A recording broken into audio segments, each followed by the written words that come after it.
Hi, Dave Weiss here for the Glue Bomb Show. Do you believe it? This is our 40th episode. 40. I can't believe I got this far. And I'm having a great time. I hope you're enjoying these. I hope these are blessing you. I hope you're sharing them. Today I want to do something a little different. As you guys know, my career, my job, what I do for a living, my calling is I'm a pastor. And one of the things that people talk about a lot in the church is whether or not we're answering the questions people are actually asking. And I want to apply that today to model building.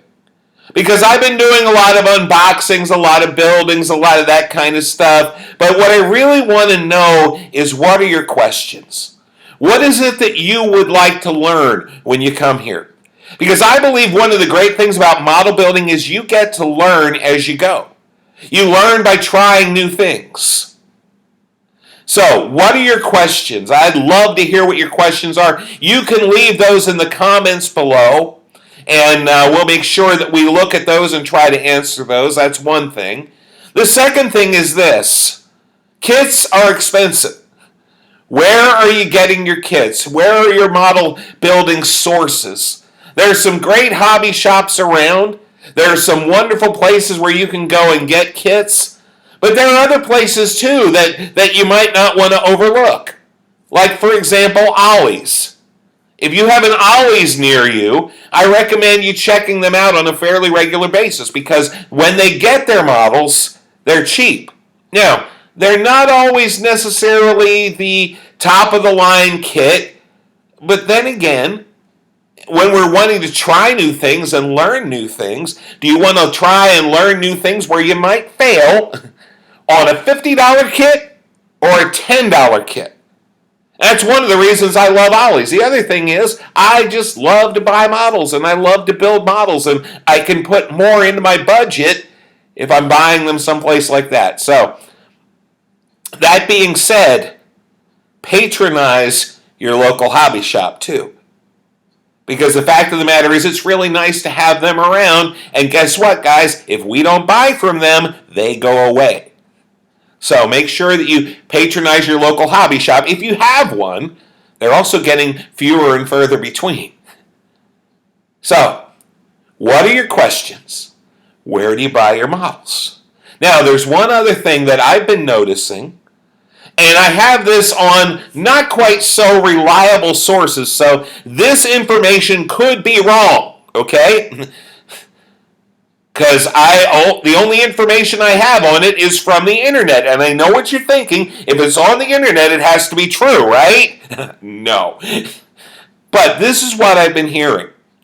That evidently testers who, if you go to most of your hobby shops, that's where the model paints come from. They were acquired by Rust-Oleum, as far as I know. Now, evidently, Testors is being phased out.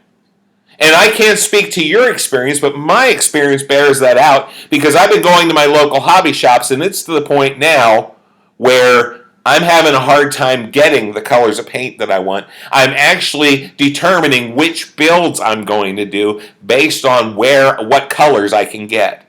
This especially seems to be true with the spray paint. So here's what I'm asking. Where are you getting your paints, and what kind of paints are you using?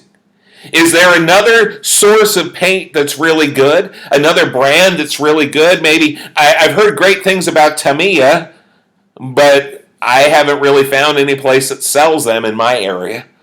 The other thing that I've heard great things about is Duplicolor, which Duplicolor, of course, is the touch-up paint for your real one-to-one car. So basically, those colors that you find there will be the color of the actual cars, which is kind of cool. Now, I haven't used that personally. That's my next step. My next step is I'm building the Grumpy's Toy Vega, and my next build will be the Grumpy's Toy Vega. And so I need white paint. I haven't been able to find white paint in any of my local sources. I found one can at one place, I used it on the AMX, and I'm out. So I will be looking for paint. I'm going to try Duplicolor. Duplicolor, from what I understand, is available at your local auto parts store, not your hobby shop, but your auto parts store. That's going to be my next purchase, and I'm going to let you know how that works on a future episode. But I was wondering what kind of paints you're using and where you're getting them. I've heard people that are airbrushing craft store acrylics onto their kits. I don't know how to do that. I don't understand how that works because it wouldn't seem like it would. I've spent a lot of time using craft store acrylics on other things, but I've never considered painting them on plastic. So if you're doing that, I would love to know how you do it. Basically, what I'm asking for today is I want to have some sources for paint. I would love to have some paint techniques that we could try.